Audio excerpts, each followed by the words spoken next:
तेने ब्रह्महृदाय आदिकवये मुह्यन्ति यं सूरयः तेजो वारिमृदं यथा विनिमयो यत्र त्रिसर्गो मृषा धाम्ना स्वेन सदा निरस्तकुहकं सत्यं परं धीमहि सृष्टिस्थित्यप्यहेया नियतदृशितमो बन्धमोक्षाश्च यस्मात् अस्य श्रीब्रह्मरुद्र प्रभृतिसुरनरद्वेषशत्रुत्मकस्य विष्णोर्व्यस्ताः समस्ताः सकलगुणनिधिः सर्वदोषव्यपेतः पूर्णानन्दाप्ययो यो गुरुरपि परमश्चिन्तयेतं महान्तं धर्मप्रोज्झितकैतवोऽत्र परमः निर्मत्सराणां सदां वेद्यं वास्तवं वस्तु शिवदं तापत्रयोन्मूलनं श्रीमद्भागवते महामुनिकृते किं वा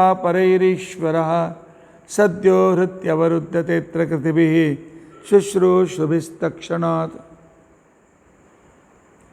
निगमकल्पतरोर्गलितं फलं शुकमुखादमृतद्रवसंयुतं पिबत भागवतं रसम् आलयं मुहुरहो रसिकाः भुवि भावुकाः अभ्रमं भङ्गरहितम् अजडं विमलं सदा आनन्दतीर्थमतुलं भजे तापत्रयापहं भवति यदनुभावादेडमूकोऽपि वाग्मी जडमतिरपि जन्तुर्जायते प्रज्ञमौलिः सकलवचनचेतो देवता भारती सा मम वचसि निधत्तां सन्निधिं मानसे च अस्मद्गुरुसमारम्भां टीकाकृत्पादमध्यगां श्रीमदाचार्यपर्यन्तां वन्दे गुरुपरम्परां श्रीगुरुभ्यो नमः हरिः ओं हरिः ओं हरिः ओं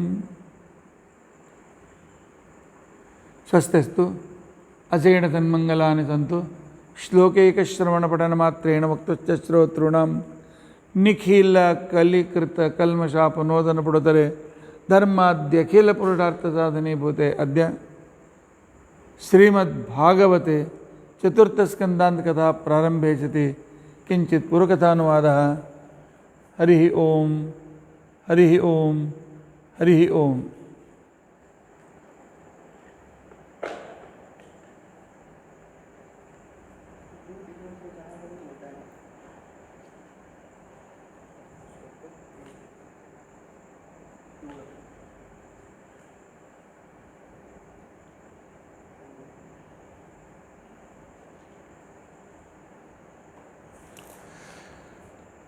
ನಿನ್ನಿನ ದಿನ ನಿನ್ನ ಶ್ರವಣ ಭಕ್ತಿ ಕೊಡು,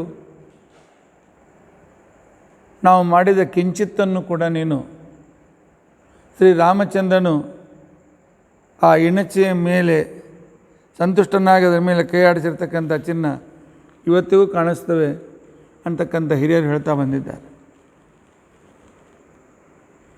ಆ ನಂತರ ಪೃಥ್ವಿರಾಜ ಇನ್ನೂ ಪ್ರಾರ್ಥನೆ ಮಾಡ್ತಾ ಇದ್ದಾನೆ. ಭಗವಂತ, ಸಂಸಾರದಲ್ಲಿ ಪ್ರತಿಯೊಬ್ಬರೂ ಏನಾದರೂ ಒಂದು ಪ್ರಯೋಜನವಿಟ್ಟುಕೊಂಡೇ ಕಾರ್ಯದಲ್ಲಿ ಪ್ರವೃತ್ತರಾಗ್ತಾರೆ. ಪ್ರಯೋಜನವನ್ನಿಟ್ಟುಕೊಂಡು ಕಾರ್ಯಪ್ರವೃತ್ತರಾಗುವುದರಿಂದ ಅವ್ರ ಪ್ರಯೋಜನ ಪೂರ್ತಿ ಆಗೋದಿಲ್ಲ, ಅವರು ಬೇಡಿದ್ದು ಸಿಗೋದಿಲ್ಲ, ಅವರ ಇಚ್ಛೆ ಪೂರ್ತಿ ಆಗೋದಿಲ್ಲ. ಆಗದೇ ಇರತಕ್ಕಂಥ ಸಂದರ್ಭದಲ್ಲಿ ಆಗ ಪರಸ್ಪರವಾಗಿರ್ತಕ್ಕಂತಹ ಅಸಮಾಧಾನ, ಕಲಹ ಇತ್ಯಾದಿಗಳು ಪ್ರಾರಂಭವಾಗ್ತವೆ. ಆದರೆ ಮನುಷ್ಯ ಸ್ವಲ್ಪ ಸಹನಶೀಲತೆಯನ್ನು ಮಾಡಿ ಅಲ್ಪ ಸೇವೆಯಿಂದ ಅನಂತ ಫಲವನ್ನು ಕೊಡ್ತಕ್ಕಂತಹ ಭಗವಂತ ನಿನ್ನನ್ನು ಯಾರು ಭಜನೆ ಮಾಡ್ತಾರೆ ಅವರ ಪ್ರಾರಬ್ಧ ಕರ್ಮವನ್ನು ನೀನು ಕಡಿಮೆ ಮಾಡಿ ಆನಂತರ ಪರಮಾನುಗ್ರಹ ಮಾಡ್ತೆ.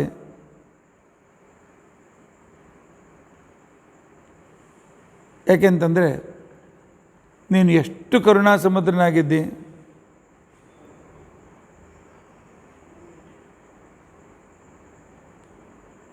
ಪತ್ರಂ ಪುಷ್ಪಂ ಫಲಂ ತೋಯಂ ಯೋ ಮೇ ಭಕ್ತ ಪ್ರಯಚ್ಛತಿ ತದಹಂ ಭಕ್ತ್ಯುಪರತಂ ಅಶ್ನಾಮಿ ಪ್ರಯತಾತ್ಮನಃ.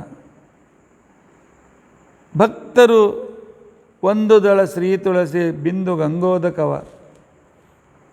ಪರಮಾತ್ಮನಿಗೆ ನಿತ್ಯ ತೃಪ್ತ ಏನೂ ಬೇಕಾಗಿಲ್ಲ. ಭಗವಂತ ನೀನು ಯಾರ ಮೇಲೆ ಸಿಟ್ಟಿಗೂ ಕೂಡ ಬರೋದಿಲ್ಲ. ನೀನು ನಮ್ಮಿಂದ ಏನನ್ನೂ ಬಯಸೋದಿಲ್ಲ, ಲಕ್ಷ್ಮಿಯನ್ನೇ ಬಯಸೋದಿಲ್ಲ ಅಂತ ತಿಳ್ಕೊಂಡ ಮೇಲೆ ನಿನಗೆಂದಾದರೂ ಅಸಮಾಧಾನ ತೃಪ್ತಿ ಇರಲಿಕ್ಕೆ ಸಾಧ್ಯತೆ ಇದೆ? ಲಕ್ಷ್ಮೀದೇವಿಯ ಸೇವೆಗೆ ಮೆಚ್ಚಿ ಅವಳ ಭಕ್ತಿಗೆ ನೀನು ಅವಳನ್ನು ಸಾಮೀಪ್ಯ ಕೊಟ್ಟಿದ್ದೆ ಹೊರತು ನಿನಗೋಸ್ಕರ ಲಕ್ಷ್ಮೀದೇವಿ ಬೇಕು ಅಂತ ಬಯಸಲಿಲ್ಲ. ಇಂತಹ ನೀನು ನಾವು ಮಾಡಿರ್ತಕ್ಕಂಥ ಅಲ್ಪವಾಗಿರ್ತಕ್ಕಂಥ ಪತ್ರ ಪುಷ್ಪ ಫಲ ಒಂದಳ ತ್ರೀ ತುಳಸಿ, ಆ ನಂತರ ಹೂ ಸಿಗದೇ ಇದ್ದರೆ ಅಹಿಂಸ ಇತ್ಯಾದಿ ಇರ್ತಕ್ಕಂಥ 8 ಹೂಗಳು, ಆನಂತರ ನಾವು ಮಾಡ್ತಕ್ಕಂಥ ಅಭಿಷೇಕ, ಇದರಿಂದ ಸಂತುಷ್ಟನಾಗಿ ನೀನು ನಮ್ಮ ಮೇಲೆ ಅಷ್ಟು ಅನುಗ್ರಹ ಮಾಡ್ತೆ. ಭಗವಂತ ಒಂದೇ ಒಂದು ಜೀವನದಲ್ಲಿ ಎಲ್ಲಿವರೆಗೂ ನಿನ್ನ ಪ್ರೀತಿ ನಮಗೆ ಸಿಕ್ಕೋದಿಲ್ಲ, ನಿನ್ನ ವಾತ್ಸಲ್ಯ ನಮಗೆ ಸಿಕ್ಕೋದಿಲ್ಲ. ನಾವೇಕೆ ಮಹಾಲಕ್ಷ್ಮೀ ದೇವಿ ಏನು ಮಾಡಲಾರ್ಲು? ಭಜಂತ ತತ್ವಾಮತ ಏವ ಸಾಧವ. ಆದ್ದರಿಂದಲೇ ಅಲ್ಪ ಪ್ರಯತ್ನಕ್ಕೆ ಬಹುಫಲವನ್ನು ಕೊಡ್ತೀಯ ಅಂತ ತಿಳ್ಕೊಂಡಂಥೇಳಿ ಈ ಸಾಂಸಾರಿಕವಾಗಿರ್ತಕ್ಕಂಥ ಮಾಯೆಯಲ್ಲಿ ಸಿಲುಕದ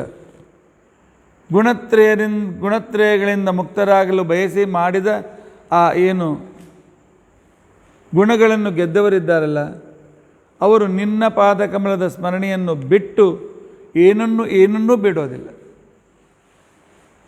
ಗುಣಾತೀತರಾಗಿರ್ತಕ್ಕಂತಹ ಮಹಾನ್ ಸಾಧಕರೂ ಸಹ ಎಲ್ಲ ಆಯ್ತಲ್ಲ, ಗುಣಾತೀತತ್ವ ಅಂತ ಎಲ್ಲ ಇಲ್ಲ. ನಿನ್ನ ಮಹಿಮೆ ಸತತ ಚಿಂತನೆ ಆಗಬೇಕು, ಸತತ ಶ್ರವಣವಾಗಬೇಕು.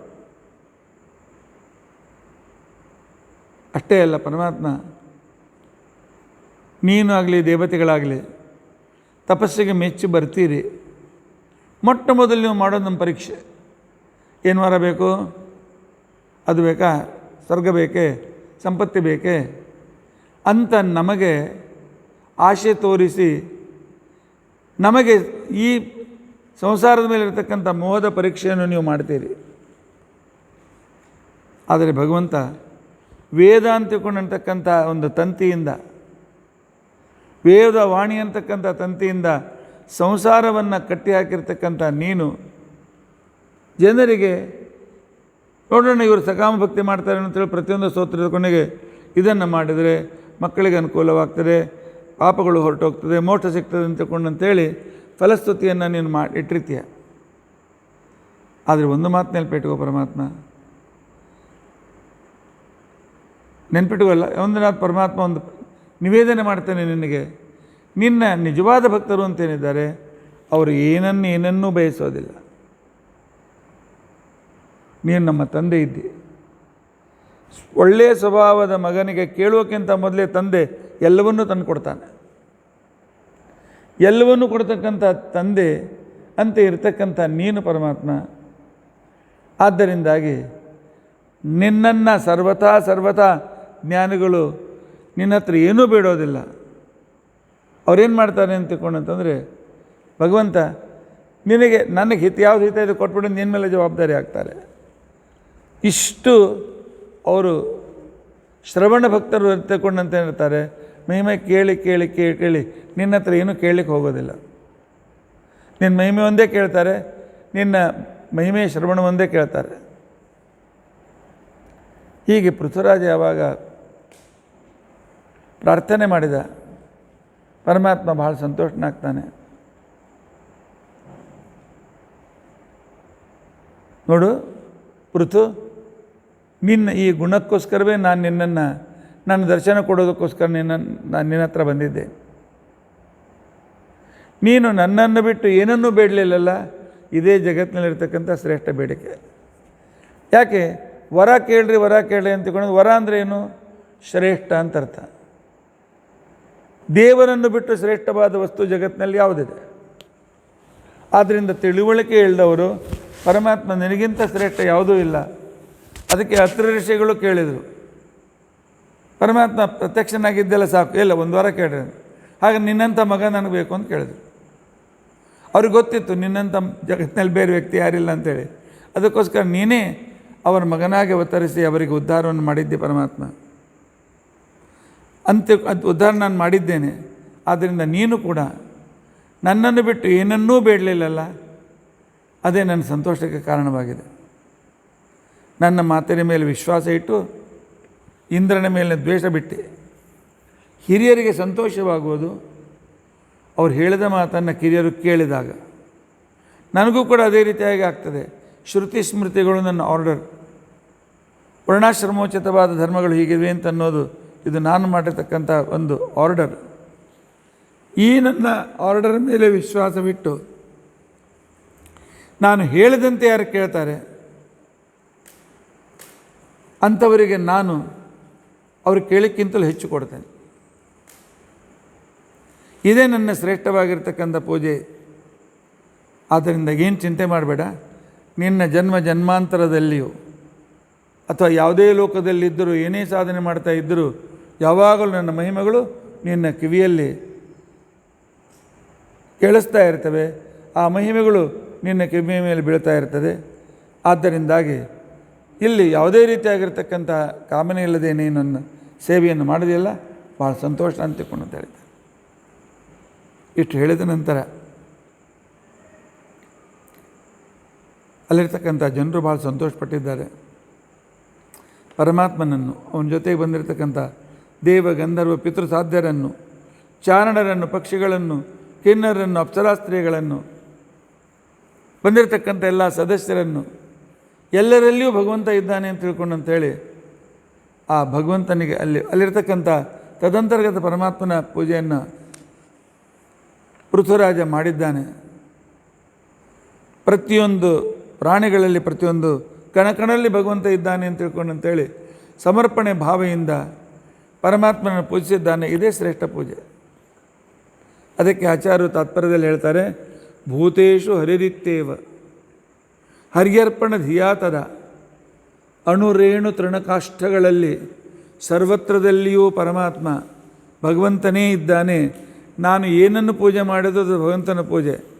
ಕಲ್ಲಿನ ಮೂರ್ತಿ ಪೂಜೆ ಮಾಡಿದ್ರು ಭಗವಂತನ ಪೂಜೆ, ಕಟ್ಟಿಗೆ ಮೂರ್ತಿ ಮಾಡಿದ್ರು ಅದೇ, ಫೋಟೋದಲ್ಲಿ ಮಾಡಿದ್ರು ಅದೇ ಪೂಜೆಯನ್ನು ವಿಶೇಷವಾದ ರೀತಿಯಲ್ಲಿ ಮಾಡ್ತಾ ಇದ್ದರೆ ಪರಮಾತ್ಮನಿಗೆ ಬಹಳ ಸಂತೋಷವಾಗ್ತದೆ. ಪರಮಾತ್ಮ ಬೇಗನೆ ಅನುಗ್ರಹವಾಗ್ತಾನೆ. ಹೀಗೆ ಎಲ್ಲರ ಪೂಜೆಯನ್ನು ಸ್ವೀಕರಿಸಿ ಪರಮಾತ್ಮ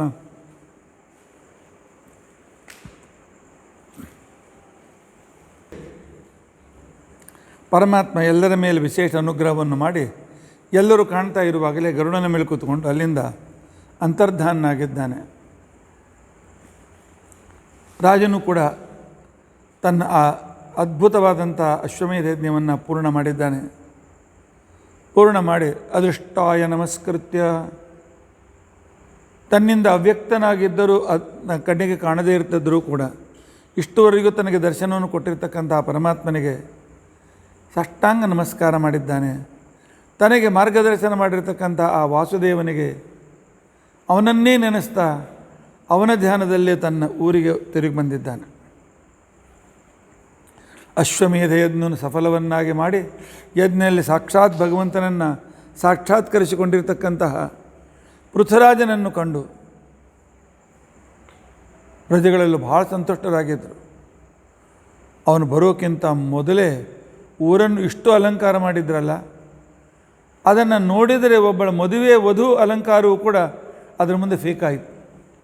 ಏನು ಮಹಾ ಇರಲಿಲ್ಲ, ಅಷ್ಟು ಚೆನ್ನಾಗಿ ಅಲಂಕಾರವನ್ನು ಮಾಡಿದ್ದಾರೆ. ಅಲ್ಲಲ್ಲಿ ಥರದ ರೇಷ್ಮೆ ಬಟ್ಟೆಯ ತೋರಣಗಳನ್ನು ಹಾಕಿದ್ದಾರೆ. ಸಂಪೂರ್ಣ ಊರು ಸುಗಂಧಿತವಾಗಿದೆ.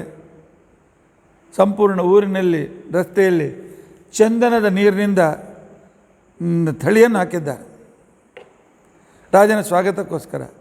ಎಲ್ಲ ಕಡೆಯಲ್ಲಿ ಹೂ ಹಣ್ಣುಗಳು ಅದರ ತುಂಬಿದ ತಟ್ಟೆ, ಎಲ್ಲ ಕಡೆಯಲ್ಲಿ ಹೂಗಳ ಜಾಲರಿಗಳನ್ನು ತಯಾರು ಮಾಡಿದ್ದಾರೆ.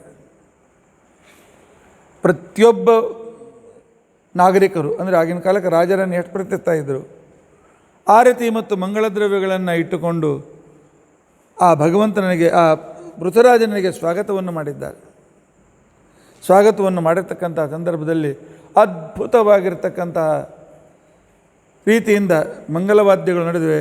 ನಗಾರಿ ಬಾರಿಸ್ತಾ ಇದ್ದಾರೆ, ಶಂಖ ಬಾರಿಸ್ತಾ ಇದ್ದಾರೆ, ಜಾಂಗಟೆ, ಗಂಟಿ ಎಲ್ಲ ರೀತಿಯಾಗಿರ್ತಕ್ಕಂಥ ರೀತಿಯಲ್ಲಿ ಮಾಡಿ ರಾಜನಿಗೆ ಸ್ವಾಗತ ಮಾಡಿದ್ದಾರೆ. ಆನಂದ ರೂಪನಾದ ಪರಮಾತ್ಮನನ್ನು ನೆನೆಸುವ ಆ ರಾಜ ಮೊದಲಿನಿಂದಲೂ ಆನಂದದಲ್ಲಿ ಮಗ್ನನಾಗಿರ್ತಕ್ಕಂಥ ವ್ಯಕ್ತಿ. ಈ ವಿಶೇಷವಾಗಿರ್ತಕ್ಕಂಥ ಪ್ರಜೆಗಳ ಆದರದಿಂದ ಸಂತುಷ್ಟನಾಗಿದ್ದಾನೆ. ಯಾರ ಪ್ರಜೆಗಳು ಸಂತುಷ್ಟರಾಗಿದ್ದಾರೆ ಆ ರಾಜನ ರಾಜ್ಯ ಸಫಲತೆ ಅಲ್ಲವೇ ಅಂಥೇಳಿ ಮೈತ್ರಿಯರು ವಿದುರನಿಗೆ ಕೇಳ್ತಾ ಇದ್ದಾರೆ.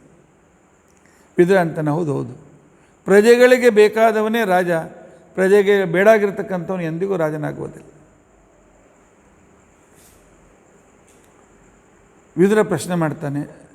ಋಷಿ ಮುನಿಗಳು ಜ್ಞಾನಿಗಳು ಬಂದು ಅವನಿಗೆ ಈ ರೀತಿಯಾಗಿರ್ತಕ್ಕಂಥ ವಿಶೇಷ ರೀತಿಯಿಂದ ರಾಜನನ್ನು ಕೂಡಿಸಿದ್ರಲ್ಲ, ಅಭಿಷೇಕ ಮಾಡಿದ್ರಲ್ಲ, ಆ ಪ್ರಜೆಗಳಿಗೆ ಇವನು ಪೃಥ್ವಿ ದೋಹನ ಮಾಡಿ ಹೊಟ್ಟೆ ತುಂಬಿಸಿದ,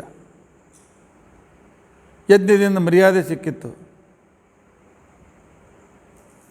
ಅಂಥ ಪೃಥ್ವಿರಾಜ ಪ್ರಜೆಗಳ ಜೊತೆಗೇನಾದರೂ ಸಂಬಂಧ ಇಟ್ಟುಕೊಂಡಿದ್ದೆ? ಆಗಿನ ಕಾಲದ ಪ್ರಜಾರಾಜಗಳ ಸಂಬಂಧ ಹೇಗಿತ್ತು? ರಾಜ ಅಂತ ತಿಳ್ಕೊಂಡಂತನ ಪ್ರತ್ಯೇಕ, ಪ್ರಜೆಗಳ ದರ್ಶನ ಕೂಡ ಕೊಡೋದಿಲ್ಲ. ನಾನು VIP ಅವರನ್ಯಾಕೆ ಮಾತಾಡ್ತಲಿ, ಆ ರೀತಿಯಿಂದ ಇದ್ನೆ. ಮೈತ್ರಿಯನ್ನು ಕೇಳ್ತಾರೆ ವಿದುರ.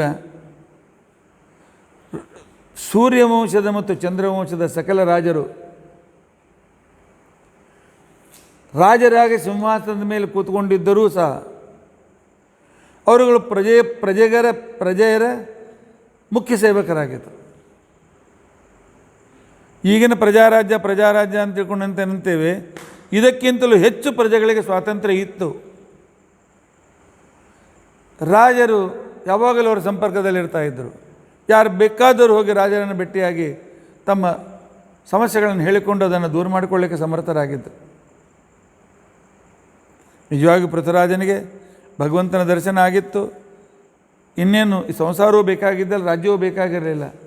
ಆದರೆ ಅವನು ಮಾಡಿದ ಪುಣ್ಯ, ಅನಿಷ್ಟ ಮತ್ತು ಸ್ವಲ್ಪ ಕೆಲವು ಪಾಪಗಳು, ಸಣ್ಣ ಪುಟ್ಟ ಪಾಪ ಇದ್ದು, ಆ ಅನಿಷ್ಟ ಪುಣ್ಯ ರೂಪವಂತ ಪ್ರಾರಬ್ಧ ಕರ್ಮವನ್ನು ಕಳೆದುಕೊಳ್ಳುವುದಕ್ಕೋಸ್ಕರವೇ ರಾಜನಾದ್ದರಿಂದಾಗಿ ಅವನು ಸಂಪೂರ್ಣ ವೇಳೆಯನ್ನು ಪ್ರಜೆಗಳ ಉನ್ನತಿಗೋಸ್ಕರ, ಪ್ರಜೆಗಳ ಸುಖಕ್ಕೋಸ್ಕರವೇ ಸಮರ್ಪಣೆ ಮಾಡ್ತಾಯಿದ್ದ. ಅವರಿಬ್ಬರಲ್ಲಿ ವಿಶೇಷವಾಗಿರ್ತಕ್ಕಂತಹ ಸಂಪರ್ಕ ಇತ್ತು. ಪೃಥ್ವಿನ ರಾಜಧಾನಿ ಗಂಗಾ ಮತ್ತು ಯಮುನಾ ನದಿಗಳ ಮಧ್ಯದಲ್ಲಿ ಇತ್ತು. ಅವನ ರಾಜ್ಯದಲ್ಲಿ ಬ್ರಾಹ್ಮಣರಿಗೆ, ವಿಷ್ಣು ಭಕ್ತರಿಗೆ ಅವನು ಎಂದೂ ಹೀಗೆ ಮಾಡಿರಿ ಅಂತ ಆರ್ಡರ್ ಮಾಡಲಿಲ್ಲ. ಯಾಕೆ? ಭಗವಂತನ ಸನ್ನಿಧಾನ ಇದೆ. ನಾನು ಆರ್ಡರ್ ಮಾಡಿದರೆ ಎಲ್ಲಿ ಪರಮಾತ್ಮನಿಗೆ ಆರ್ಡರ್ ಮಾಡಿದಂತ ಆಗ್ತದೋ ಯಾರಿಗೆ ಗೊತ್ತು ಅಂತ ಹೇಳಿ ಅವರ ಜೊತೆಯಲ್ಲಿ ಅತ್ಯಂತ ವಿನಯದಿಂದ ಅವನು ಇರ್ತಾಯಿದ್ದ, ವ್ಯವಹಾರ ಮಾಡ್ತಾಯಿದ್ದ. ರಾಜ ವಿನಯ ಇದ್ದಾನಂತ ಇವ್ರು ಬಿಂದಾಸಿದ್ರೆ ಇಲ್ಲ, ಇವರು ಅಷ್ಟೇ ರಾಜನಲ್ಲಿ ಪರಮಾತ್ಮನ ಕಾಣ್ತಾ ಆಧಾರದಿಂದ ರಾಜನ ಪ್ರತಿಯೊಂದು ಸೂಚನೆಯನ್ನು ತಮ್ಮ ಜೀವನದಲ್ಲಿ ಪರಿಪಾಲನೆ ಮಾಡ್ತಾಯಿದ್ರು. ಹೀಗಾಗಿ ಅವರಿಗೆ ಯಾವುದೇ ರೀತಿಯಾಗಿರ್ತಕ್ಕಂಥ ಅನಾನುಕೂಲತೆ ಇರಲಿಲ್ಲ ಅಂತ ತಿಳ್ಕೊಂಡ. ಅಷ್ಟೇ ಅಲ್ಲ, ಭಗವಂತನು ಮತ್ತೊಮ್ಮೆ ಒಂದು ದೊಡ್ಡ ಮಹಾಸತ್ರವನ್ನು ಮಾಡಿದ. ಆಗಿನ ಕಾಲಕ್ಕೆ ಯಜ್ಞಯಾಗಾದಿಗಳು ಅಂತ ತಿಳ್ಕೊಂಡಂತಂದರೆ ಪ್ರಜೆಗಳೆಲ್ಲ ಭಾಗವಹಿಸಬೇಕು, ಎಲ್ಲರಿಗೂ ತತ್ವಜ್ಞಾನ ಸಿಗಬೇಕು, ಆ ನೆವದಿಂದ ರಾಜ ಮತ್ತು ಪ್ರಜೆಗಳ ಮೇಲೆ ಸಂಬಂಧ ಆಗಬೇಕು. ನೀವು ನನ್ನ ಹಿಂದೆ ನೋಡ್ತಾ ಇದ್ದೀರಿ. ಇವತ್ತಿನಿಂದ ಸಂಪೂರ್ಣ ಜಗತ್ತಿಗೆ ಒಳ್ಳೆಯದಾಗಲಿ ಅಂತ ತಿಳ್ಕೊಂಡಂತೇಳಿ ಇವತ್ತು ಪುಣ್ಯಾಹವಾಚನ, ದೇವತಾ ಸ್ಥಾಪನಾದಿಗಳನ್ನೆಲ್ಲ ಮಾಡಿ ಭಗವಂತನಿಗೆ ವಿಶೇಷವಾಗಿರ್ತಕ್ಕಂಥ ಪಾರಾಯಣಾದಿಗಳನ್ನು ಅನುಮತಿಯನ್ನು ತೆಗೆದುಕೊಂಡು ನಾವು ಈ ದಿವಸ ದೇವತಾ ಸ್ಥಾಪನೆಯನ್ನು ಮುಗಿಸಿ ನಾಳಿನಿಂದ ಸಂಪೂರ್ಣ ಅಧಿಕ ಮಾಸ ಮುಗಿಯುವವರೆಗೂ, ಅಂದರೆ ಪ್ರತಿಪದಾದವರೆಗೂ, ನಿಜ ಅಶ್ವಿನ ಮಾಸ ಪ್ರತಿಪದಾದವರೆಗೂ ದಿನಾಲು 1000 ಮಂತ್ರಗಳಿಂದ ಗರುಡನ ಒಂದು ಗರುಡಾಕೃತಿಯ ವಿಶಾಲವಾಗಿರತಕ್ಕಂಥ ಹೋಮಕುಂಡದಲ್ಲಿ ಹಿಂದೆ ನೋಡ್ತಾ ಇದ್ದೀರಿ 100 ಕಲಶಗಳಲ್ಲಿ ಪರಮಾತ್ಮನ ಅಜಾದಿ 100 ರೂಪಗಳನ್ನು ನಾವು ಆಹ್ವಾನ ಮಾಡುವರಿದ್ದೇವೆ. ಕಲಶಗಳಲ್ಲಿ 10 ಕಾಯಿನ್ಗಳು ಇವೆ. ಅಂದರೆ 100 + 1,000 ವಿಶ್ವಮ ಷಟ್ಕಾರಾದಿ 1000 ರೂಪಗಳನ್ನು, ಅದರ ಕೆಳಗೆ ಒಂದು ಭಾಗದಲ್ಲಿ 1,000 ಅಡಿಕೆಗಳನ್ನು ಇಟ್ಟಿದ್ದೇವೆ. ಅಲ್ಲಿ ವಿಶ್ವಮ ಷಟ್ಕಾರಾದಿ ಸಕಲ ರೂಪಗಳನ್ನು ಆವಾಹನೆ ಮಾಡ್ತೇವೆ.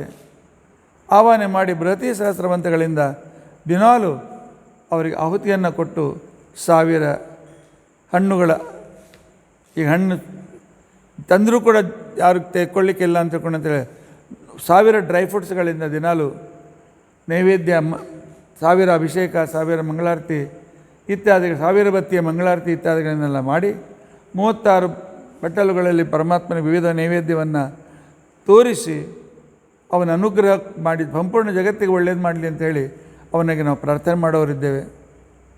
ಇದೇ ರೀತಿಯಾಗಿ ಪೃಥ್ವಿರಾಜನು ಒಂದು ಸತ್ರವನ್ನು ಮಾಡಿದ. ಈ ಸಲ ಯಜ್ಞ ದೀಕ್ಷೆಯಲ್ಲಿ ಕುಳಿತುಕೊಂಡಿರ್ತಕ್ಕಂಥ ಪೃಥ್ವಿರಾಜನನ್ನು ಜನರು ನೋಡ್ತಾ ಇದ್ದಾರೆ. ಪರಮಾತ್ಮ ತಾನು ಬರಲಿಲ್ಲ, ತಾನು ಪೃಥ್ವಿರಾಜನಲ್ಲಿ ಬಂದು ಸನ್ನಿಹಿತನಾಗಿದ್ದರೆ ಅವನನ್ನು ನೋಡ್ತಾರೆ. ಏನಪ್ಪ, ಪೃಥ್ವಿರಾಜನನ್ನು ಬದಿಗೆ ಸರಿಸಿ ಅಥವಾ ಅಂತರ್ಧಾನ ಮಾಡಿ ದೇವರೇ ಬಂದು ಕುಳಿತಿದ್ದಾನೆ ಅಂತ ಅವನನ್ನು ಆ ರೀತಿಯಾಗಿ ನೋಡ್ತಾ ಇದ್ದಾರೆ.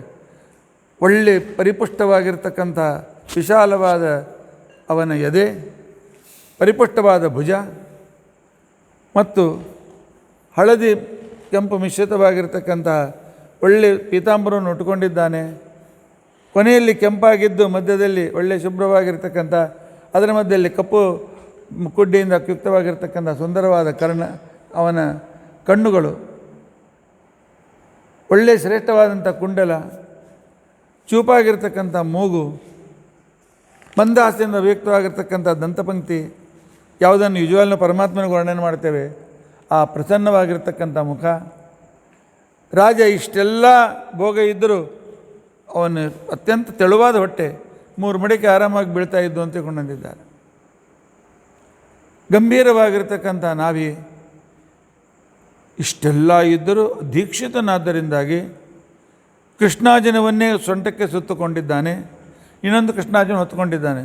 ರಾಜನಂತೆ ರೇಷ್ಮೆ ಬಟ್ಟೆ ಈತ ಯಾವುದೂ ಇಲ್ಲ, ವಿರಕ್ತನಾಗಿ ಅಲ್ಲಿ ದೀಕ್ಷಿತನಾಗಿ ಯಜ್ಞಕ್ಕೆ ಅವನು ಕುಳಿತುಕೊಂಡಿದ್ದಾನೆ. ಕುಳಿತುಕೊಂಡಿರ್ತಕ್ಕಂಥ ಸಂದರ್ಭದಲ್ಲಿ ಸೂರ್ಯೋದಯದಿಂದ ಪ್ರಾರಂಭ ಮಾಡಿಕೊಂಡು ಮಧ್ಯಾಹ್ನ 1 ಗಂಟೆಯವರೆಗೆ ಯಜ್ಞಗಳು ನಡೀತಾ ಇದ್ದವು. ಆಮೇಲೆ ಬ್ರಾಹ್ಮಣರ ಸಂತರ್ಪಣೆ, ಬಂದಿರತಕ್ಕಂಥ ಎಲ್ಲರ ಸಂತರ್ಪಣೆ. ಆನಂತರ ಋಷಿಮುನಿಗಳು ಅನೇಕ ಪ್ರವಚನ ಉಪದೇಶ ಮಾಡ್ತಾಯಿದ್ದರು. ದಿನಾಲು ರಾಜ ತನ್ನ ಪ್ರಜೆಗಳಿಗೆ ತನ್ನ ಮನಸ್ಸಿನ ಅಭಿಪ್ರಾಯವನ್ನು ವ್ಯಕ್ತಪಡಿಸ್ತಾ ಇದ್ದ. ಇವತ್ತು ನಾಳೆ ನಾವು ಈ ನಮ್ಮ ಪ್ರಧಾನಮಂತ್ರಿಗಳಿಗೆ ಮೋದಿಯವರಿಂದ ಮನ್ ಕಿ ಬಾತ್ ಅಂತ ತಿಳ್ಕೊಂಡು ಹೇಳಿ ಸಂಪೂರ್ಣ ಜಗತ್ತಿಗೆ ಉದ್ದೇಶಿಸಿರ್ತಕ್ಕಂಥ ಅವರ ಮಾತನ್ನು ಕೇಳ್ತೀವಲ್ಲ, ಆ ರೀತಿಯಾಗಿ ಪೃಥ್ವಿರಾಜನೂ ಕೂಡ ಮನ್ ಕಿ ಬಾತ್ ತನ್ನ ಮನಸ್ಸಿನಲ್ಲಿರ್ತಕ್ಕಂಥ ಅಭಿಪ್ರಾಯಗಳನ್ನು ವ್ಯಕ್ತಪಡಿಸಿದ್ದಾನೆ. ಅವನ ಅಭಿಪ್ರಾಯಗಳು ಹೇಗಿವೆ, ರಾಜರು ಪ್ರಜೆಗಳ ಜೊತೆಯಲ್ಲಿ ಹೇಗಿರ್ತಾ ಇದ್ದರು, ತಮ್ಮ ಕರ್ತವ್ಯವನ್ನು ಹೇಗೆ ಅವ್ರು ನಿರ್ವಹಿಸ್ತಿದ್ರು ಅಂತ ಅನ್ನೋದನ್ನು ಅದ್ಭುತವಾಗಿ, ಪ್ರಜಾರಾಜ್ಯ ಅಂತೀವಿ ಈಗ, ಹೆಸರಿಗೆ ಪ್ರಜಾರಾಜ್ಯ, ಸೋ ಕಾಲ್ಡ್ ಇದು ನಮ್ಮ ರಾಜ್ಯ, ಇದು ಪ್ರಜೆಗಳ ರಾಜ್ಯ. ಸುಮ್ಮನೆ ಆರಿಸ್ಲಿಕ್ಕೆ ಮಾತ್ರ, ನಂತರ ಎಲ್ಲ ಮಿನಿಸ್ಟರ್ಗಳು ಮನ್ಮಾನಿ ಮಾಡ್ತಾರೆ. ಈಗ ಕಡಿಮೆಯಾಗಿದೆ. ಆಗಿನ ರಾಜರು ಹೇಗಿದ್ದರು ಕಲ್ಪನೆ ಮಾಡಿಕೊಳ್ಳಿ. ರಾಜ ಪ್ರಜೆಗಳನ್ನು ಕೂಡಿ ಹೇಳ್ತಾನೆ, ಪ್ರಜೆಗಳೇ, ನಿಮ್ಮಿಂದ ನಾನು, ಪ್ರಜೆಗಳೇ ಇಲ್ಲದೆ ಇದ್ದ ರಾಜ ಎಲ್ಲೇ? ದೇವರು ನಮ್ಮನ್ನು ರಾಜನಾಗಿ ಸಿಂಹಾಸನ ಮೇಲೆ ಕೂಡಿಸಿದ್ದು ಪ್ರಜೆಗಳ ರಕ್ಷಣೆ, ದುಷ್ಟರಿಗೆ ಸಂಪೂರ್ಣವಾದ ವಿನಾಶ ಮಾಡಿ ಜಗತ್ತಿನಲ್ಲಿ ಅತ್ಯಂತ ಶ್ರೇಷ್ಠವಾಗಿರ್ತಕ್ಕಂಥ ಧರ್ಮದ ಸಂಸ್ಥಾಪನೆಯನ್ನು ಮಾಡೋದಕ್ಕೋಸ್ಕರ ನಮ್ಮನ್ನು ಪರಮಾತ್ಮ ಕೂಡಿಸಿದ್ದಾನೆ. ಧರ್ಮ ರಕ್ಷಣೆ ನಮ್ಮ ಅತಿ ಪ್ರಥಮ ಕರ್ತವ್ಯ. ಇದನ್ನು ಲಕ್ಷ ಕೋಟಿಗಳ ಆಗಿನ ಕಾಲ ರಾಜರು ಹೇಗಿದ್ದರು ಅಂತಕೊಂಡು ಅನಾರ್ಚಿಸಮ್ ಇರಲಿಲ್ಲ, ಇತ್ತು, ಏಕಛತ್ರಾಧಿಪತ್ಯ ಇತ್ತು. ಆದರೆ ಆ ರೀತಿಯಾಗಿರ್ತಕ್ಕಂಥ ಅಹಂಕಾರ ಅಥವಾ ಎಕ್ಸ್ಪ್ಲಾಯ್ಟೇಷನ್ ಇರಲಿಲ್ಲ, ಲಕ್ಷ್ಯ ಕೊಡೋಣ ನಾವು. ಧರ್ಮ ರಕ್ಷಕನಾದ್ದರಿಂದಾಗಿ ಪ್ರಜೆಗಳಿಗೆ ಧರ್ಮವನ್ನು ಹೇಳೋದಕ್ಕೆ ರಾಜನ ಕರ್ತವ್ಯ. ಆದ್ದರಿಂದಾಗಿ ನಾನು ನಿಮಗೆ ಕೆಲವು ಮಾತುಗಳನ್ನು ಹೇಳ್ತೇನೆ.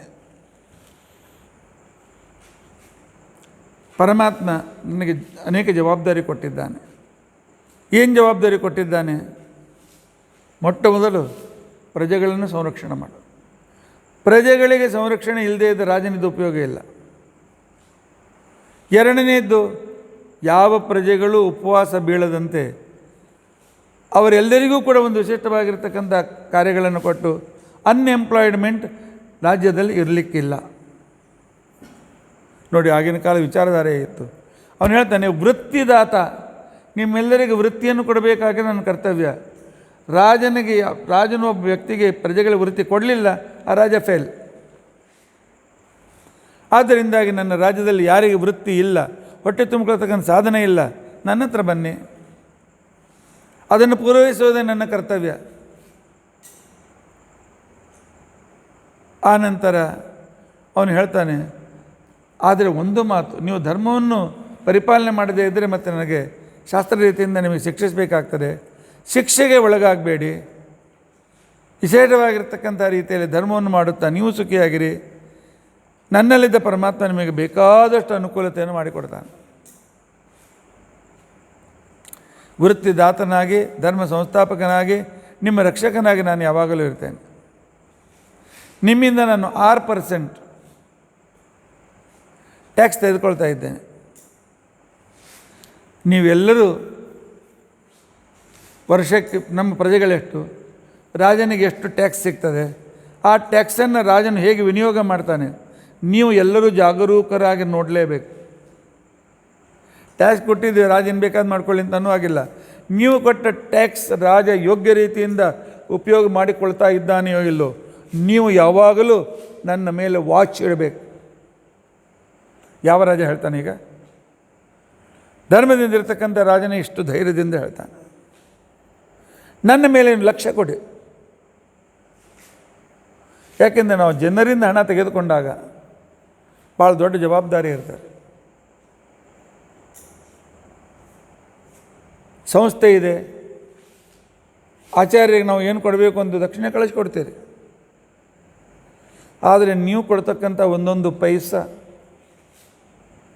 ಸದುಪಯೋಗ ಆಗಲಿಲ್ಲ, ನಮ್ಮ ಭೋಗಕ್ಕೆ ಅದು ಉಪಯೋಗವಾಯಿತು ಅಂತ ತಿಳ್ಕೊಂಡಂತಂದರೆ ನಾನು ಅಷ್ಟು ಪಾಪ ಗಳಿಸ್ತೇನೆ.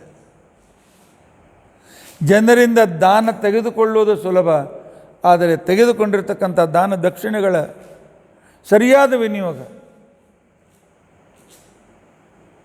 ಯಾಕೆ ಬ್ರಾಹ್ಮಣನಿಗೆ ಯಜಮಾನರು ದಕ್ಷಿಣೆ ಕೊಡ್ತಾರೆ? ಯಾಕೆ? ಯಜ್ಞ ಮಾಡು, ಯಜ್ಞ ಮಾಡಿಸು. ಅದಕ್ಕೋಸ್ಕರವೇ ಪ್ರತಿ ವರ್ಷವೂ ನಾವು ಅನೇಕ ಹೋಮಗಳನ್ನು ಇಟ್ಕೊಂಡಿರ್ತೇವೆ. ಯಾಕೆ? ನೀವು ಕೊಟ್ಟ ಹಣ ಸದುಪಯೋಗ ಆಗಬೇಕು. ಅದರ ಜೊತೆಗೆ ಅಧ್ಯಾಪನ ನಡಿಬೇಕು. ಸತತ ನಾವು ಅಧ್ಯಯನ ಮಾಡ್ತಿರ್ಬೇಕು. ನಿಮ್ಮ ಹಣ ಕೊಟ್ಟಿರ್ತಕ್ಕಂಥವ್ರ ಸಂಶಯದ ನಿವಾರಣೆ ಆಗಲಿ, ಅವರಿಗೆ ಜ್ಞಾನೋಪದೇಶ ಮಾಡಲೇಬೇಕು. ಜ್ಞಾನೋಪದೇಶ ಮಾಡದೇ ಇದ್ದರೆ ನಿಮ್ಮಿಂದ ಹಣ ತೆಗೆದುಕೊಳ್ಳೋ ಅಧಿಕಾರ ನನಗಿಲ್ಲ. ರಾಜ ಇದೇ ಮಾತನ್ನು ಹೇಳ್ತಾ ಇದ್ದಾನೆ. ಒಬ್ಬ ವ್ಯಕ್ತಿ ಇನ್ನೊಬ್ಬರ ಕಡೆಯಿಂದ ತೆಗೆದುಕೊಳ್ತಾ ಇದ್ದಾನೆ ಅಂತಂದಮೇಲೆ ಅವನಿಗೆ ಅವನು ಜ್ಞಾನವನ್ನು ಕೊಡಲೇಬೇಕು. ಆದ್ದರಿಂದಾಗಿ ಭಾಗವತ ಕೇಳಿ ನಿಮಗೇನಾದರೂ ಈ ರತಿಶಾಸ್ತ್ರದಲ್ಲಿ ಭಾಗವಹಿಸಿದ್ದು ಹಣ ಕಳಿಸಿದ್ರೆ ಕಳಿಸಿ. ಭಾಗವತನೂ ಕೇಳೋದಿಲ್ಲ, ಏನೂ ಇಲ್ಲ, ಸುಮ್ಮನೆ ಆಚಾರ ಅಂತ ಕಳಿಸಿದರೆ ನಿಮಗೂ ಭಾರ, ನನಗೂ ಭಾರ. ಆದ್ದರಿಂದಾಗಿ ಭಾಗವತ ಸ್ವಲ್ಪ ಹೊತ್ತು ಕೇಳಿ, ಆನಂತರ ಆ ಸೇವೆಗೋಸ್ಕರ ಕಳಿಸಿದರೆ ನಾವಿಬ್ಬರೂ ಋಣದಿಂದ ಮುಕ್ತರಾಗ್ತೇವೆ. ರಾಜನು ಇದೇ ಮಾತು ಹೇಳ್ತಾ ಇದ್ದಾನೆ. ಯಜ್ಞ ಯಾಗ ನನ್ನ ಕರ್ತವ್ಯ ಕೂಡ ಮೊದಲೇದ್ದು. ರಾಜ್ಞ ಪ್ರಥಮತೋ ಧರ್ಮ ಭಗವದ್ ಧರ್ಮಪಾಲನಂ ತದರ್ಥಂ ಕಂಟಕೋದ್ಧಾರ. ಭಗವಂತನನ್ನು ಒಲಿಸುವುದು ರಾಜನ ಪ್ರಥಮ ಕರ್ತವ್ಯ. ಅದಕ್ಕೋಸ್ಕರ ಶತ್ರುಗಳ ವಿನಾಶ ಮಾಡಿ ಧರ್ಮ ಸಂಸ್ಥಾಪನೆಯನ್ನು ಮಾಡಿ ಅವರಿಗೆ ಮಾರ್ಗದರ್ಶನವನ್ನು ಕೊಡುವುದು ಎರಡನೇ ಕರ್ತವ್ಯ. ರಾಜನಂತೆ ಆಚಾರ್ಯರು ಅಂತೇಳಿ ಗುರುಪೀಠದಲ್ಲಿ ಕುಳಿತುಕೊಂಡಿರ್ತಾರಲ್ಲ, ಅವ್ರದ್ದು ಜವಾಬ್ದಾರಿ ಇಷ್ಟೇ ಜೋರಾಗಿರ್ತದೆ. ನನ್ನ ರಾಜ್ಯದಲ್ಲಿ ಅನೇಕ ಜನ ನೀವು ಸಭಿಕರಿದ್ದೀರಿ, ಅನೇಕ ಪಿತೃದೇವತೆಗಳು ನನ್ನ ರಾಜ್ಯದಲ್ಲಿ ಬರ್ತಾ ಇರ್ತೀರಿ. ದೇವತೆಗಳು ಬಂದು ವಾಸ ಮಾಡ್ತೀರಿ, ಋಷಿಗಳು ಬಂದು ವಾಸ ಮಾಡ್ತೀರಿ. ಇಲ್ಲಿ ನನ್ನ ರಾಜ್ಯದಲ್ಲಿ ನೀವು ವಾಸ ಮಾಡಿದ್ದರಿಂದಾಗಿ ನನ್ನ ಪ್ರಜೆಗಳು ನೀವು. ನನಗಿಂತ ನೀವು ಜ್ಞಾನಿಗಳಿರ್ಬೋದು, ನನಗಿಂತ ಭಾಳ ಯೋಗ್ಯತೆಯಲ್ಲಿ ಶ್ರೇಷ್ಠರಾಗಿರ್ಬೋದು. ಆದರೆ ರಾಜ ಅಂತ ತಿಳ್ಕೊಂಡಂತೇಳಿ ನಾನು ನನ್ನ ರಾಜ್ಯದಲ್ಲಿ ಮಾಡಿದ ಧರ್ಮದ ನಿಯಮ ಎಲ್ಲರೂ ಪರಿಪಾಲಿಸಲಿಕ್ಕೇ ಬೇಕು. ಸೂಚ್ಯವಾಗಿ ಕಾನ್ಸ್ಟಿಟ್ಯೂಷನ್ ಎದುರಿಗೆ ಎಲ್ಲರೂ ಅದರ ಸೇವಕರು ತಲೆಬಾಗಲಿಕ್ಕೆ ಬೇಕು. ನಾನು ಎಷ್ಟೇ ಶ್ರೀಮಂತನಾಗಿರಲಿ, ಎಷ್ಟೇ ದೊಡ್ಡ ಲ್ಯಾಂಡ್ಲಾರ್ಡ್ ಆಗಿರಲಿ, ಎಷ್ಟೇ ದೊಡ್ಡ ಅಧಿಕಾರಿ ಆಗಿರಲಿ, ನನಗೆ ನಮ್ಮ ಸಂವಿಧಾನದ ಎದುರಿನಲ್ಲಿ, ರಾಜನು ಮಾಡಿದ ನಿಯಮದ ಎದುರಿನಲ್ಲಿ ನಾವು ತಲೆಬಾಗಲೇಬೇಕು. ನಾನು ಮೇಲಿಂದ ಮೇಲೆ ಹೇಳ್ತಾ ಇರ್ತೇನೆ, ಪುರಾಣ ಅಂತ ತಿಳ್ಕೊಂಡಂತಂದರೆ ಕಾಂಟೆಂಪ್ರರಿ, ವರ್ತಮಾನ ಕಾಲಕ್ಕೂ ಅತ್ಯಂತ ಮಾರ್ಗದರ್ಶಕವಾಗಿರ್ತಕ್ಕಂಥವುಗಳು. ಎಂದಿಗೂ ಕಾನೂನನ್ನು ಮೀರಬೇಡಿ ಅಂಥೇಳಿ ರಾಜ ಹೇಳ್ತಾ ಇದ್ದಾನೆ. ಆದ್ದರಿಂದಾಗಿ ನೀವು ನನ್ನ ಪ್ರಜೆಗಳಾಗಿ ನಾನು ಹೇಳಿದ ಧರ್ಮದ ನಿಯಮಗಳನ್ನು ತಪ್ಪದೇ ಪರಿಪಾಲನೆ ಮಾಡಿ, ನಾನು ನಿಮಗೆ ನಮಸ್ಕಾರ ಮಾಡಿ ಆಶೀರ್ವಾದ ತೆಗೆದುಕೊಳ್ತೇನೆ. ಅದು ನೀವು ಪ್ರಜೆಗಳಾದ್ದರಿಂದಾಗಿ ನನ್ನ ಆಜ್ಞೆಯೂ ಕೂಡ ರಾಜ ನಮ್ಮನ್ನು ಪೂಜೆ ಮಾಡ್ತಾನೆ ಅಂತ ಬಿಂದಾಸ್ ಇರಲಿಕ್ಕೆ ಹೋಗಬೇಡಿ. ಇದು ಕೂಡ ನನ್ನ ಬೈಂಡಿಂಗ್ನಲ್ಲಿ, ಅಂದರೆ ಈ ರಾಜ್ಯದ ನಿಯಮದ ಅಧೀನದಲ್ಲಿ ನೀವೆಲ್ಲರೂ ಇದ್ದೀರಿ. ಅಷ್ಟೇ ಅಲ್ಲ, ಯೋಗ್ಯ ಫಲಾಫಲಗಳನ್ನು ಕೊಡ್ತಕ್ಕಂಥ ರಾಜನೇ, ಯೋಗ್ಯ ರೀತಿಯಿಂದ ಪುರಸ್ಕಾರ, ತಪ್ಪಿಸ್ತರಿಗೆ ದಂಡನೆ ಕೊಡ್ತಕ್ಕಂಥ ರಾಜನೇ ನಿಜವಾಗಿಯೂ ಇಲ್ಲಿಯೂ ಸುಖಿಯಾಗಿರ್ತಾನೆ, ಅಲ್ಲಿಯೂ ಸುಖಿಯಾಗಿರ್ತಾನೆ. ಆದ್ದರಿಂದಾಗಿ ನಾನು ಕೊಟ್ಟ ದಂಡ ನಿಮ್ಮ ಪಾಪಕ್ಕೆ ಪ್ರಾಯಶ್ಚಿತ್ತವೇ ಹೊರತು ನಿಮ್ಮ ಮೇಲಿನ ದ್ವೇಷದಿಂದ ಅಲ್ಲ. ಇನ್ನು ಕೊನೆಗೆ ನಾನಿನ್ನು ಸ್ವತಂತ್ರನೇ. ರಾಜನಾಗಿದ್ದರೂ, ಚಕ್ರವರ್ತಿಯಾಗಿದ್ದರೂ ನಾನು ಅಸ್ವತಂತ್ರನೇ. ನಾನು, ನೀವು ಎಲ್ಲರೂ ಭಗವಂತನ ಅಧೀನದಲ್ಲಿದ್ದೇವೆ. ಆದ್ದರಿಂದಾಗಿ ಪ್ರಜೆಗಳೇ, ಪರಮಾತ್ಮ ನಾವು ಮಾಡಿರ್ತಕ್ಕಂಥ ಒಳ್ಳೆಯ ಕೆಟ್ಟ ಫಲಗಳಿಗೆ ತಕ್ಕ ಫಲ ತಪ್ಪದೇ ಕೊಡ್ತಾನೆ. ಕುರು ಭುಂಕ್ಷ್ವ. ಆದ್ದರಿಂದಾಗಿ ಈ ರೀತಿಯಾಗಿ ಮಾಡಲಿಕ್ಕೆ ಹೋಗಬೇಡಿ. ಅಸ್ತಿ ಯಜ್ಞಪತಿರ್ನಾಮ, ಆಚಾರ್ಯರು ತಾತ್ಪರ್ಯದಲ್ಲಿ ಹೇಳ್ತಾರೆ, ಯಜ್ಞಪತಿ ಅಂತಕ್ಕಂಥದ್ದು ಪರಮಾತ್ಮನೇ, ಆದರೆ ಅವನು ರಾಜನಲ್ಲಿ ಸನ್ನಿಹಿತನಾಗಿರ್ತಾನೆ. ಕೇಶಾಂಚ ದೇಹ ಸತ್ತಮಾಹ, ಈ ಯಜ್ಞದಲ್ಲಿ ಯಜ್ಞಪತಿಯಾಗಿರ್ತಕ್ಕಂಥ ಯಜ್ಞೋ ಯಜ್ಞಪತಿ ಯಜ್ವ ಯಜ್ಞಾಂಗೋ ಯಜ್ಞವಾಹನ ತನಿಸಿಕೊಂಡಿರ್ತಕ್ಕಂಥ ಪರಮಾತ್ಮನೇ ಇಲ್ಲಿ ನನ್ನಲ್ಲಿದ್ದು ತೆಗೆದುಕೊಳ್ಳೋ ಪೂಜೆ ಅವನ ಪೂಜೆ. ಅರ್ಥ ನೆನಪಿಟ್ಕೊಳ್ಳಿ. ಜಗತ್ತಿನಲ್ಲಿ ನಮಗಿಂತ ಮೀರಿದ ಒಂದು ಮಹಾನ್ ಶಕ್ತಿ ಇದೆ, ಯಾವಾಗಲೂ ನಮ್ಮನ್ನು ಪರೀಕ್ಷಿಸ್ತಾ ಇದೆ. ಆದ್ದರಿಂದಾಗಿ ಪರಲೋಕಕ್ಕೂ ಮತ್ತು ಇಲ್ಲಿಯೂ ಒಂದು ವಿಶಿಷ್ಟ ಭೇದ ಇದೆ. ಏನು ಭೇದ ಇದೆ ಅಂತ ತಿಳ್ಕೊಂಡಂತಂದರೆ, ಪರಲೋಕ ಭೋಗ ಭೂಮಿ, ಈ ಭೂಮಿ ಸಾಧಕ ಭೂಮಿ. ಆದ್ದರಿಂದಾಗಿ ಎಲ್ಲರಲ್ಲೂ ಭಿನ್ನತೆ ಇದ್ದರೂ ಕೂಡ ಪ್ರತಿಯೊಬ್ಬರೂ ಸಾಧಕರಾಗಬೇಕು. ಮುಂದೆ ಪಂಚಮಸ್ಕಂದಲ್ಲಿ ವಿಶೇಷವಾಗಿ ಹೇಳ್ತಾರೆ,